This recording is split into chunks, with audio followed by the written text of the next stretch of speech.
Halo sahabat Manggu, kembali lagi bersama Manggu Media. Jangan lupa untuk subscribe channel Manggu Media, karena hanya dengan Manggu Media, kamu akan menjelajahi dunia. Dalam dunia akademik, penyusunan skripsi merupakan salah satu tahap penting yang harus dilalui oleh mahasiswa sebagai syarat kelulusan. Skripsi tidak hanya menjadi sarana untuk menunjukkan kemampuan penulisan dan penelitian, tetapi juga mencerminkan pemahaman mahasiswa terhadap metode yang digunakan. Memilih metode penelitian yang tepat adalah kunci untuk mendapatkan hasil yang valid dan dapat dipercaya. Metode penelitian menyediakan kerangka kerja bagi peneliti untuk menggali, menganalisis, dan memahami fenomena yang diteliti, baik dalam konteks sosial, pendidikan, maupun yang lainnya. Di dalam video kali ini, kita akan menjelajahi berbagai jenis metode penelitian yang umum digunakan dalam penyusunan skripsi, dengan pemahaman yang mendalam tentang pendekatan kualitatif, kuantitatif, metode campuran, dan metode-metode lainnya. Diharapkan mahasiswa dapat memilih strategi penelitian yang paling sesuai dengan tujuan studi mereka. Masing-masing metode memiliki karakteristik unik, kelebihan, dan keterbatasan, sehingga penting bagi peneliti untuk mempertimbangkan dengan cermat konteks penelitian, jenis data yang dibutuhkan, serta pertanyaan penelitian yang ingin dijawab.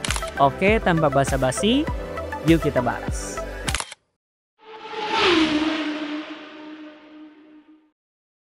Dalam penyusunan skripsi, pemilihan metode penelitian yang tepat sangat penting karena akan mempengaruhi kualitas dan keandalan hasil penelitian. Metode penelitian dapat dibedakan berdasarkan pendekatan, tujuan, jenis data, dan teknik pengumpulan data. Berikut ini adalah beberapa jenis penelitian yang umum digunakan dalam skripsi. Metode penelitian kualitatif lebih berfokus pada pemahaman fenomena sosial dan perilaku manusia melalui pengumpulan data yang tidak terukur secara numerik. Beberapa bentuknya meliputi studi kasus, yaitu mengkaji satu atau beberapa situasi atau individu secara mendalam. Kemudian wawancara mendalam, pengumpulan data melalui percakapan langsung dan pertanyaan terbuka untuk menggali pandangan dan pengalaman partisipan. Ada juga observasi partisipatif. Peneliti terlibat dalam situasi yang diteliti untuk mengamati perilaku secara langsung. Dan yang terakhir, focus group discussion atau FGD, di mana diskusi yang terfokus dengan sekelompok orang untuk memperoleh pandangan dan opini mengenai suatu isu. Metode penelitian kuantitatif mengutamakan pengukuran dan analisis data numerik. Beberapa bentuknya meliputi survei atau pengumpulan data menggunakan kuesioner yang dapat diukur dan dihitung. Ada juga eksperimen, penelitian yang dilakukan dalam kondisi terkendali untuk melihat efek dari satu variabel terhadap variabel lain. Ada juga analisis statistik, menggunakan teknik statistik untuk menganalisis data yang dikumpulkan dari survei atau eksperimen.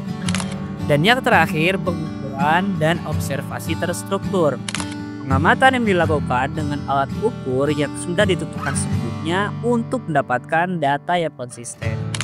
Metode yang ketiga yaitu metode campuran atau mixed method, di mana metode campuran ini menggabungkan pendekatan kualitatif dan kuantitatif dalam satu penelitian. Tujuannya adalah untuk mendapatkan pemahaman yang lebih komprehensif tentang fenomena yang sedang diteliti. Misalnya, peneliti dapat melakukan survei kuantitatif untuk mengumpulkan data yang luas dan juga melakukan wawancara mendalam untuk menjelaskan temuan-temuan tersebut. Metode deskriptif digunakan untuk menggambarkan karakteristik suatu fenomena atau populasi tanpa membuat perbandingan atau mencari hubungan antar variabel. Jenis penelitian ini sering digunakan untuk survei, menggambarkan kesan atau opini masyarakat terhadap suatu isu, atau juga mengumpulkan data tentang prevalensi fenomena tertentu dalam suatu populasi. Metode yang kelima yaitu metode eksploratif. Metode eksploratif digunakan ketika ada sedikit informasi tentang topik yang diteliti. Tujuannya adalah untuk menggali ide atau variabel baru yang mendapat diuji lebih lanjut. Misalnya, wawancara pendahuluan atau studi literatur awal untuk mengidentifikasi isu yang belum banyak diteliti. Yang keenam, metode komparatif. Penelitian komparatif membandingkan dua atau lebih kelompok atau fenomena untuk menemukan perbedaan atau persamaan. Metode ini biasa digunakan dalam ilmu sosial dan pendidikan untuk membandingkan data hasil dari dua populasi yang berbeda. Metode ketujuh, metode longitudinal. Metode longitudinal melibatkan pengamatan terhadap subjek yang sama selama periode waktu tertentu.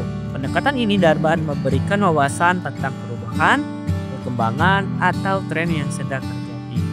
Kemudian metode 8, metode cross-sectional. Metode cross-sectional adalah penelitian yang dilakukan pada satu titik waktu untuk mengumpulkan data dari populasi yang sama. Hal ini memungkinkan peneliti untuk menilai hubungan antar variabel pada saat yang bersama. Dan yang kesembilan, metode fenomenologi. Metode ini fokus pada penghayatan pengalaman individu terkait fenomena tertentu.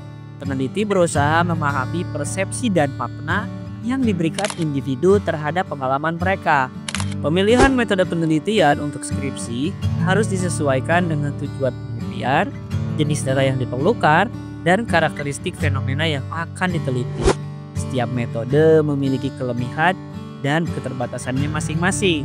Oleh karena itu, penting bagi peneliti untuk memahami tujuan dan konteks penelitian agar dapat memilih metode yang paling sesuai untuk menghasilkan penelitian yang akurat dan kredibel. Nah, itu dia pembahasan video kita pada kali ini. Kalau kalian ada pengalaman tentang penyusunan skripsi kalian, jangan lupa untuk tuliskan di kolom komentar ya. Like video ini jika kalian suka. Jangan lupa subscribe channel Manggu karena Manggu akan selalu ada untuk. Sampai jumpa lagi di video berikutnya. Kalau ada pembahasan Manggu yang keliru, jangan lupa untuk kasih koreksi, kritik, dan saran di kolom komentar ya. Dan sampai jumpa lagi di video selanjutnya.